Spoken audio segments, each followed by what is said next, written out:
Hi guys, so today I'm doing my Christmas book haul.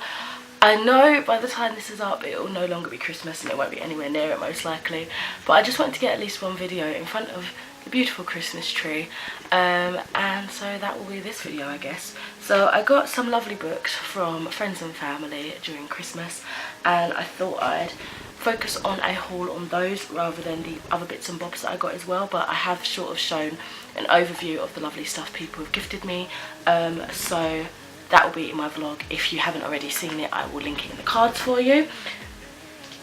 I don't really know where to put things, I'm like trapped at the moment.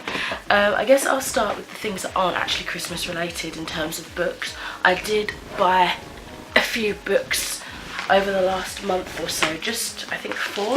So the first one of those was actually one that I ordered from Amazon.com, and I did think I spoke about this, and that was Rick Riordan's The Trial of Apollo, which is book 1 of the Apollo, I think it's a trilogy, and this is book 1, The Hidden Oracle.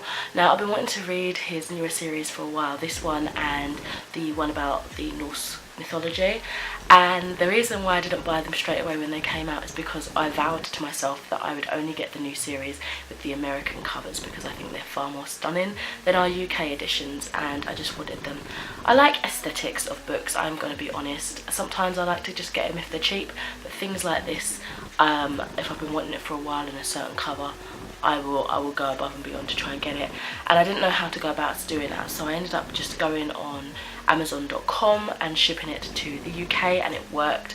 I didn't know if it would work or not. I didn't know if they would just like automatically shift me into the UK website, if you know what I mean. I was looking on the book depository because I realised that they have different editions on there, but I couldn't find this one, and I've read a few different reviews that people have said that they've not received the edition that they had thought they were getting, which is why they had gone on there in the first place as well. So I guess I played it safe, but it was almost one of those things that I didn't think of to begin with, and I was like, oh my god, let me just try it. So yeah, I'm happy to finally have this. I'm probably going to get the others over the next couple of months hopefully, and I might do like a vlog reading the series, so let me know if you would like that. But if you don't know, this is basically following Apollo. From what I can remember, he's basically cast out of Olympus for some reason or another, and he finds himself in the body of a teenager called, does he have a name, Lester, and he's basically trying to, I guess, get back to how high he was in Olympus, and I think there's mention of Camp Half-Blood. I feel like he might meet some characters that we have grown to love over Rick Riordan's other series, and I'm really just excited to get back into this world, so I have to really get on to buying the other books in this trilogy so I can do a marathon read, which is what I hope to do. Then I actually picked some books up from Asda. I just saw these, I think it was 2 for £7, or they were £4 individually, and I do like my gimmicky little coffee table reads. So the first one here is Conspiracy Theories, New Evidence on JFK, Amelia Earhart and the Moon Landing.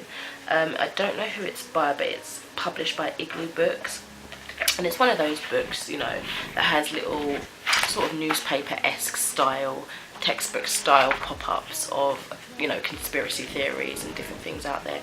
This sort of stuff scares me, but I'm absolutely fascinated. They have another one which is on ghosts, which I've got, and apparently Women Who Changed the World on the back there.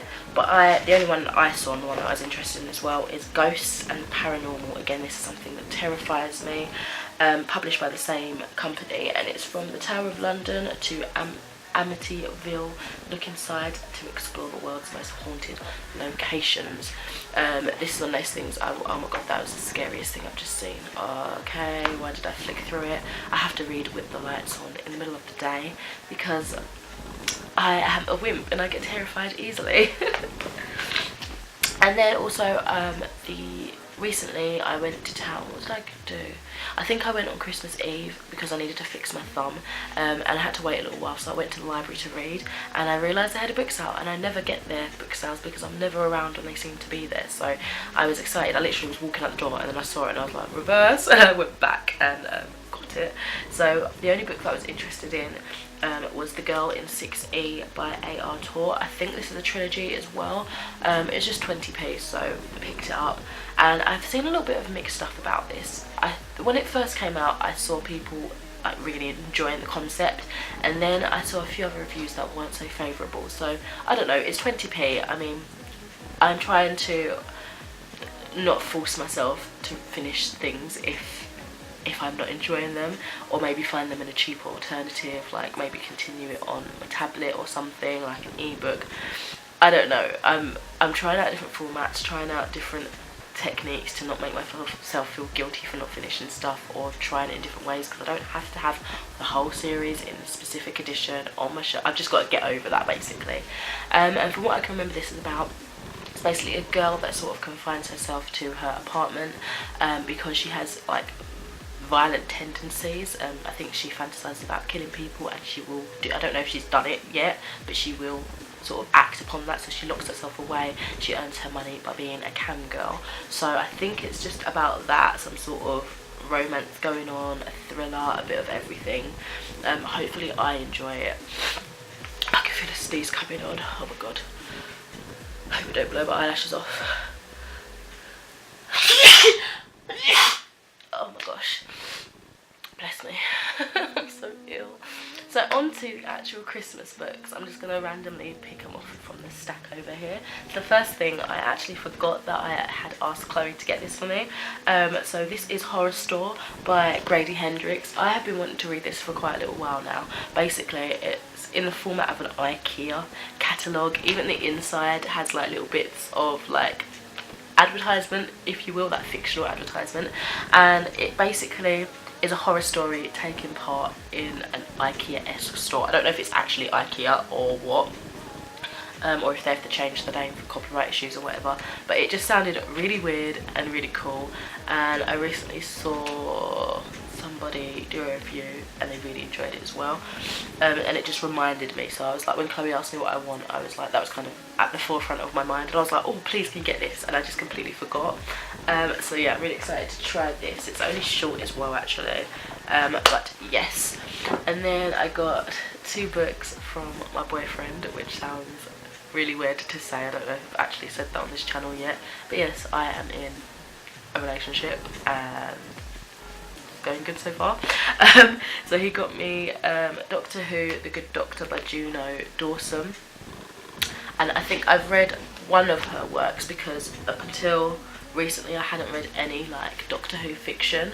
I read like The Vault, which was like a historical kind of timeline sort of thing and things like that, but I hadn't read like a story inspired by, you know, the characters or whatever, until I read The Triple Knife. And I think it was a collection of 5 short stories following the like some of the female companions, and I think 1 or 2 of them were written by Juno Dawson, or was it even collected, but I really can't remember, but I feel like her name is in my head. So yeah, this one said, on the planet of Lobos, the Doctor halts a violent war between the native Loba and human colonists. The TARDIS crew departs, only for Ryan to discover he's left his phone behind again. And then it says, upon returning, the Doctor finds that the TARDIS has slipped hundreds of years into the future and something has gone badly wrong. The Loba are now slaves serving human zealots who worship a figure known as the Good Doctor. It's time for the Doctor to face up to the consequences of her last visit. With Lobos on the brink of catastrophe, will she be able to make things right? And then he also got me It by Stephen King. I don't know if I will be able to, but I'd like to try and read this before the second part of the newer like adaptation of It comes out. I hadn't seen the original movie, I haven't read the book before, but I saw the sort of part 1 that came out. Is it 2017? Did it come out last year or the year before now? And anyway, I think the second one is bound to come out soon, probably 2019 at some point. And I'd hopefully like to read it then, because I want to see how it naturally is supposed to be, because I think in the book and in the original film it flits back and forth between sort of then and now, whereas obviously the newer version, it was all from the children's perspectives, and then the second one's going to be from them as adults, which is interesting. So I'd like to see how it was originally intended in terms of layout, so thank you very much to him. And then the rest are from my mum now. So we've got Spider-Man Deadpool, like a collaboration, what is it actually called? Serious Business by Joshua Corin, Will Robson, Elliot Callan and Todd Nwack. And this says, at a scientific demonstration high school student Peter Parker was bitten by an irradiated spider, blah blah blah blah blah. It's giving him all the information. And then it's basically the adventures of the favourite duo in comic books continue, and this time Spider-Man and Deadpool have decided not to be funny anymore. What could have possibly driven our two heroes to take the funny out of their own funny book?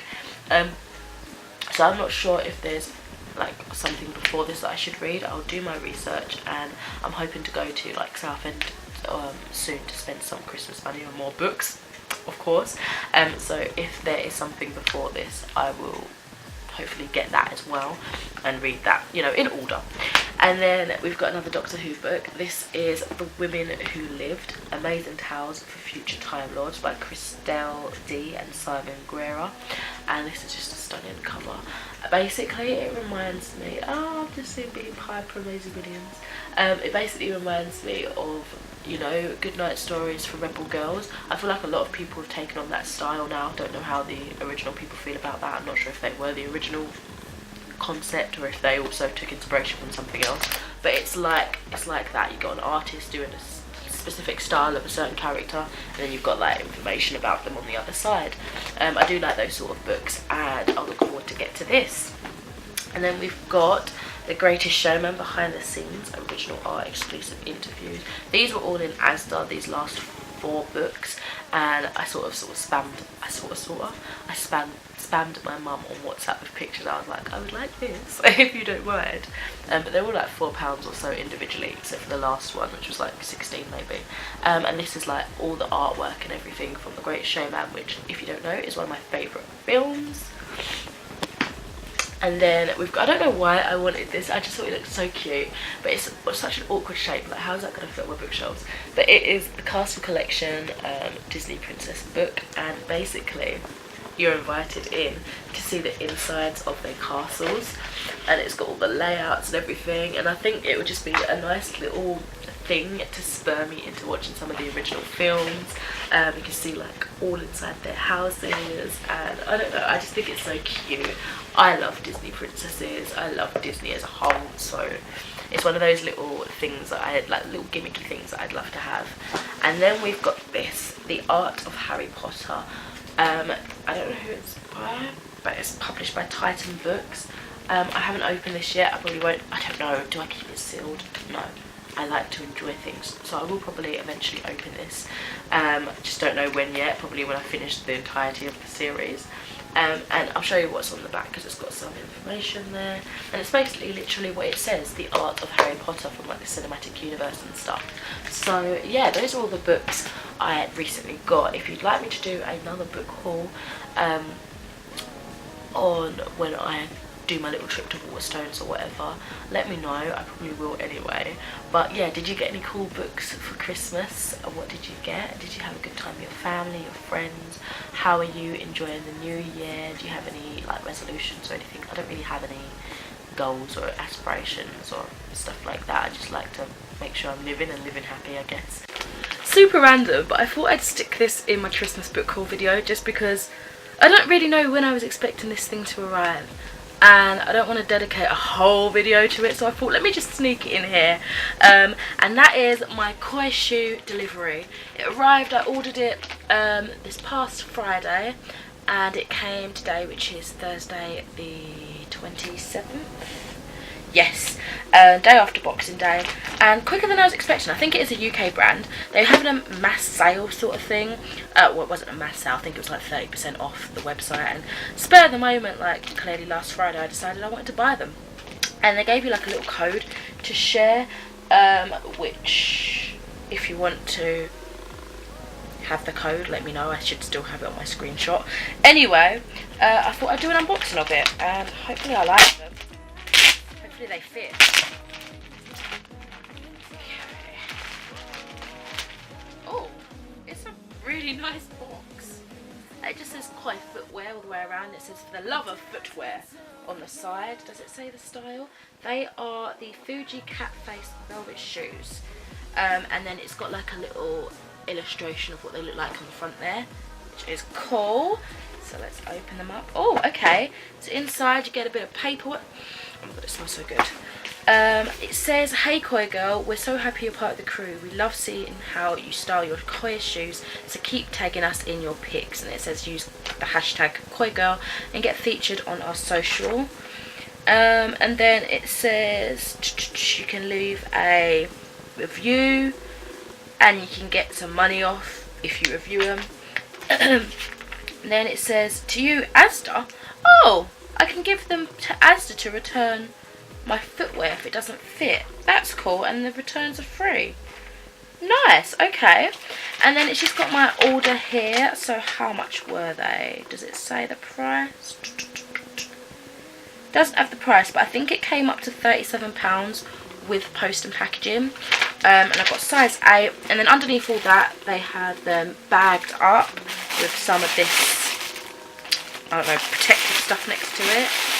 Oh my god, they're all in individual baggies. They look so cute.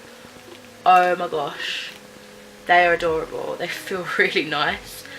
I will try these on my feet and I will show you in a second.